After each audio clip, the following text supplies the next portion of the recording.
All right, let's get right to it. Many in the chat, let's get to our buddy Ace Boogie. Now, he's not going to be the wild man that Zim Hude, his partner in crime on Cincinnati, the podcast is. Ace Boogie, welcome to the program. Thanks for joining us on short notice. I know you're a working man. You got lots of meetings today. Tell me your early thoughts about this Bengals-Kansas City clash on Sunday.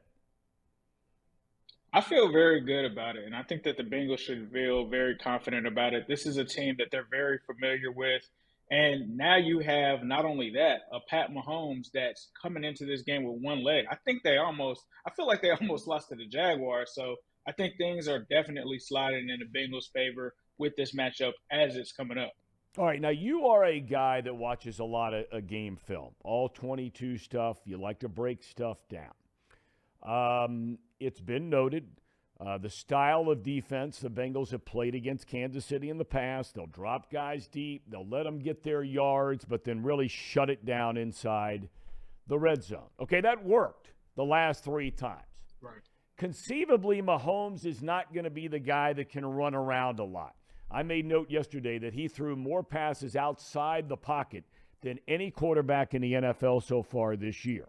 Do you suspect that the game plan or strategy of Lou Anarumo changes knowing that they know that you know, right? And also knowing that Mahomes may be limited in some of the things he can do?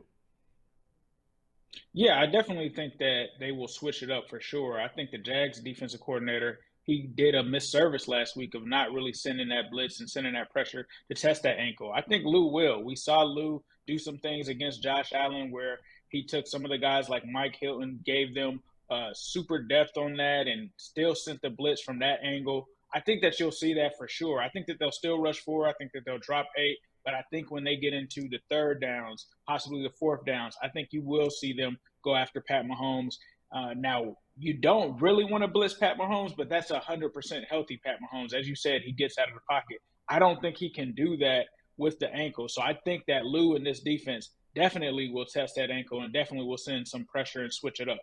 All right, let's shift over to the Bengals on offense. Much was made last week before the game. 3 new starters along the offensive line from the quintet that they started 15 games to begin the year, and then guys start dropping. It looks like it's going to be the same 5 again.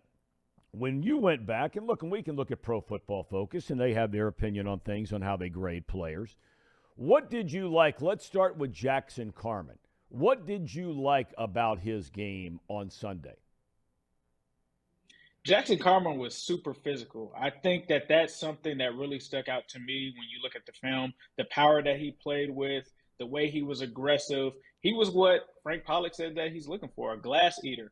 And I felt like it was a lot more solid than what we've seen at Jonah. Obviously, Jonah is battling that injury, has done that for the most part of this year. But I really thought that I liked that. I also like the athleticism, how they used Hakeem Adeniji athleticism to pull and set him up in situations where he's actually one-on-one with a safety or a linebacker. So I really liked what those 3 starters did. And I felt that these guys are not like 5th and 6th round picks, guys that are bums or anything like that. Jackson Carman was the second round pick for a reason.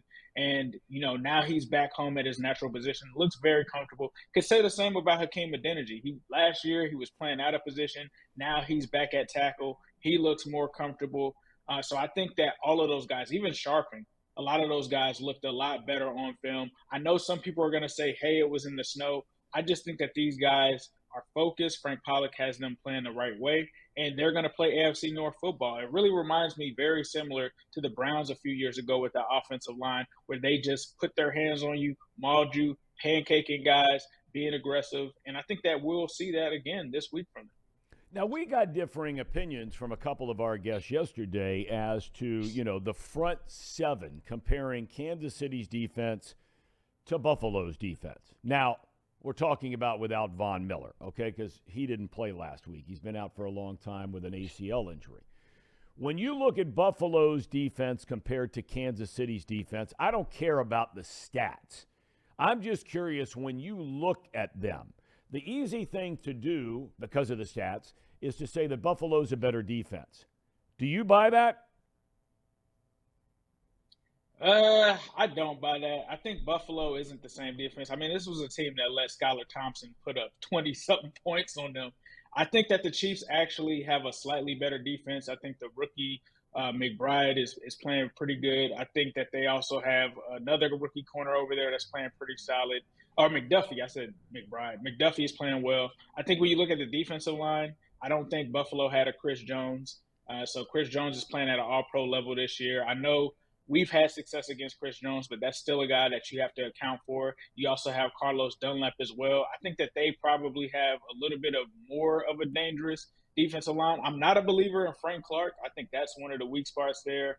But then they also have big rookies that are really stepping up this season. So you even look at the linebackers. The linebackers are pretty good and athletic as well. I would probably say that the Chiefs slightly have a better defense, but I still think that it's a defense that the Cincinnati offense could definitely have success against for sure. Do you believe, based on what you said a little while ago, and guys getting physical, it sounds like you believe the Bengals are going to try to have, I mean, every coach says it, but the Bengals in a lot of games have not been a balanced offensive team. I mean, obviously they play great offensive football, and the numbers speak for themselves. But do you suspect it's going to be really cold? There's a chance it could snow, all those kinds of things. Do you feel like their approach will be they can have success running it against Kansas City like they did against Buffalo last week? Oh, definitely. I mean, the first time they played them, Samaje Perine went off in that game. They've got two guys, like you said, Joe Mixon. He did his thing last week. I still see them doing that because when you get into the playoffs, you have to be able to establish the run and run the ball, right? So I think him and Samaje Perine definitely will be a part of the game plan. I definitely think it will be balanced. And these guys are going to make big plays in this game for sure. Right before the Bills game, when I saw that snow, I was like, Joe Mixon is going to have him a day, ends up with 105 yards. I could see something very similar. And the thing that they did last week was they did play balance. They passed, but they also established a run because when you want to take control of a game and you want to control the time of possession, especially in that weather, and you want to limit turnovers, running the ball is definitely going to help. And I think that Joe Mixon and Samaje Perine this week are definitely going to be a big part of that game plan. I'm kind of curious because your partner in crime, Zim, yesterday. I mean, went off on your guy Chris Jones. I mean, like you said, the Bengals have had success again. He called the guy trash, but Jones has been a pretty good player in this league. I know you're shaking your head. I was too. We get a kick out of Zim, obviously. I'm curious, though. I'm not a big social media guy. You and Zim are big on Twitter and doing your podcasts and all this kind of thing. I got to tell you, there's a part of me when I'm looking at some of this stuff, though, that feels like, and I know Eli Apple is the focal point of a lot of this, but it just seems like there's a lot of smack talking going on here. And I don't know if that's a good thing or whether you're like, hey, the guys are confident and they believe they're going to go in there and win the game. How do you read that? You're on social media all the time. Yeah, I would probably say there's a confidence for Bengals fans just because of Joe Burrow. We know what this game means. We know from everything that the media said about us, the people on Twitter talked crazy about the Bengals as well, said that we wouldn't make it back to the Super Bowl, we wouldn't make the playoffs. Chiefs fans, it's been kind of like that with them since we beat them last year. A lot of them feel like because the games have been close, they feel like they could have gone other ways. There was a lot of talk about crowd noise.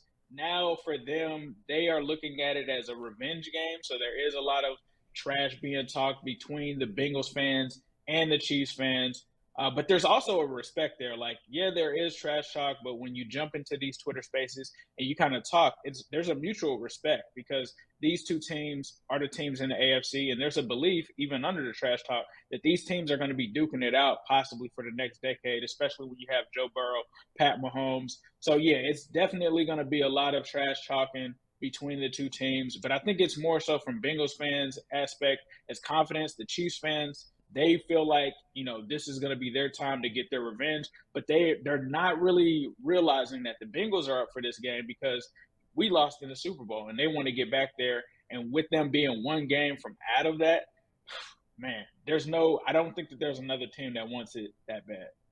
If there's one area in your game film watching where you say, this worries me about Kansas City, it would be what? Kansas City, I would probably say, probably go with Pat Mahomes just being able to dissect the defense when you do send the blitz, like him being able to find the open guy. Travis Kelsey, possibly, that's one guy that you definitely want to keep your eyes on. You're going to want to try to limit him as well. When you look at the run game, Pacheco is a pretty solid running back. Yep. A lot of people really talk about him. Pacheco is a guy that they've got to get down. Another guy, I'll tell you too, another secret weapon, Jared McKinnon. Like, no one talks about Jared McKinnon, Yep. but this guy's got like 5 or more touchdowns or something like that. Him out of the backfield, I think, is definitely something that you need to watch for. On defense, I would probably say Chris Jones. I mean, Chris Jones, you just got to make sure that you continue to limit him. And I remember him speaking before the Bengals played them the last game, and he talked about still remembering that Joe Burrow play. So definitely keeping Chris Jones in check on defense for sure. Well, when you talk about McKinnon, it's interesting you bring him up because I've talked about him frequently on this show even before he won, and people forget. He was the AFC's Offensive Player of the Month in the month of December. I mean, he really stepped up and became a huge force in a Kansas City offense that's primarily known, almost exclusively known, as being a pass-first offense, and they are. But McKinnon has overcome a lot of adversity, a lot of injuries in his career. I've always felt, I don't know if you agree with me on this or not, Ace Boogie, but I have always been concerned this entire year about the Bengals' run defense. Now, a lot of people say Baltimore is unique in their run game, and I think that's true. I think they have an extremely unique run game compared to other teams around the league. But there are times this year when I think that this Bengals defense has been susceptible to a good run team, and Kansas City ran the ball well against the Bengals when they wanted to run the ball earlier this season, right? Yes, they did. I think they really felt like that last game when we played them in the AFC Championship that Andy Reid didn't run the ball enough, especially with them having a lead. I think that you'll definitely see them commit to the run. I will say I do agree with the sentiment that the Ravens are a running team that's in their DNA. There's different things that they do with different heavy sets when you talk about 12 and all of that with jumbo packages to bring guys in to help them block. So I think it won't look like that. But sometimes I almost feel like the Bengals and Lou, they kind of make it seem like you can get rushing yards on them. And then when it comes down to like a third down or when they really need it, he seems to really get in his bag and really trick them. So I think the biggest thing, though, DJ Reader, that man is a running game wrecking ball himself.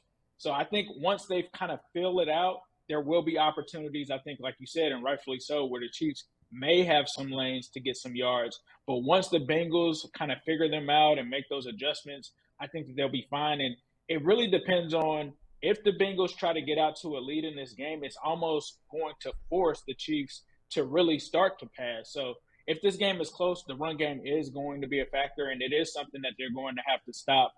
So I do agree with you on that. I think that the defense, for the most part, is pretty good. They do have kind of weird moments where it's like, how did that guy get 8 yards on that play? But I think for the most part, they are a pretty solid unit, and I think that they should have some decent performance against the Chiefs running offense. There was an article written in Yahoo Sports today about the Bengals becoming sort of the villain looking forward in future years in the AFC and in the NFL. I don't think that's such a bad thing. I mean, I think everybody looked at New England as being a villain forever and a day with Brady and Belichick, and all they did was go win Super Bowls and kick people's tail week in and week out, year after year after year after year. I think it's a compliment. Yeah, I agree with you. I mean, being the villain means that you're the villain for a reason. You were successful.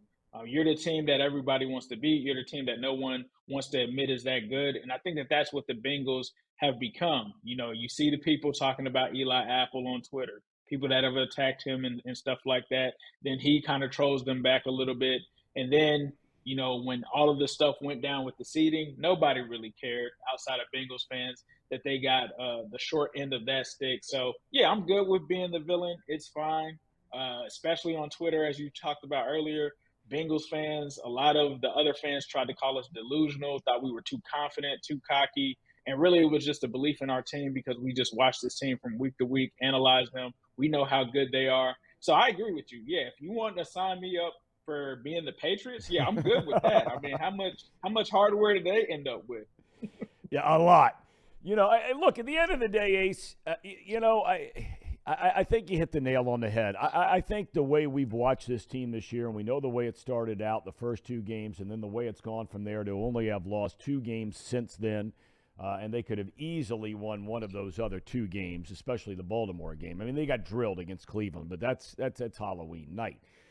This is just a really good Bengals team. I found the comments from Brendan Bean, the general manager of the Buffalo Bills. I don't know if you saw them or heard them.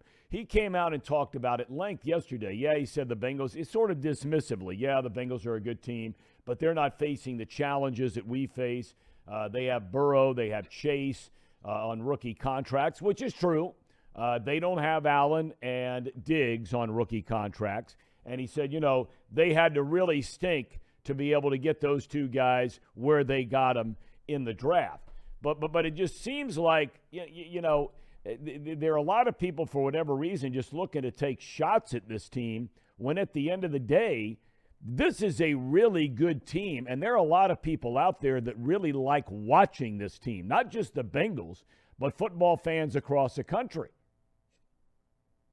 Yeah, for sure. It's an exciting team to watch, and you have to give that credit to Duke Tobin and that front office. I mean, these guys, whether they were drafting in the 20s or in the top 10, they've always been great at drafting. I mean, you talk about Joe Mixon in the second round. There's countless guys. Cordell Volson this year in the later rounds, they get a starting guard that by some metrics, some people consider him an all-pro, all-rookie from the type of season that he's had. But it's really just something that the Bengals have always done well. They've always drafted well. This isn't something new.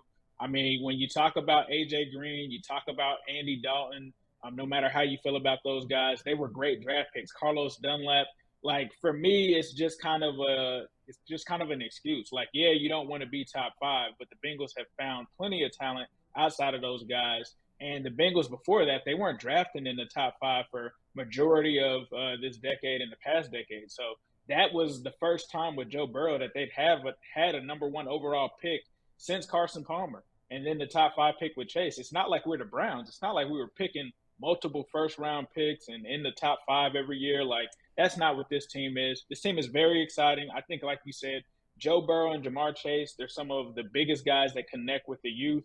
You see all of these kids gritting. They're just a fun team to watch. I mean, T. Higgins, all of these weapons that they have. People love offense. Offense sells tickets. And the fact that they were able to get a lot of those guys from that 2020 national championship game, I think has a lot to do with it. But just a credit to Duke Tobin in that front office for having an exciting football team, which we always had in Cincinnati. It's always at least been exciting, right? Yeah, that's right. Ace, I know you got meetings for your real job out there. When are you and your guy back at it on Cincinnati? Yes, sir. We will be back tomorrow, Thursday, 7:30 Eastern Standard Time on YouTube on the Cincinnati Pod. We are working on possibly having a surprise guest, so you'll be able to catch us there. Thank you again for having me. Surprise. There you have it. Ace, thanks. We'll try and keep your guy calm down. We'll keep your guy. It's nice to have some sanity in the house for a change from the Cincinnati Pod. Ace, have a great day, man. Thanks for your time. Thank you. You too.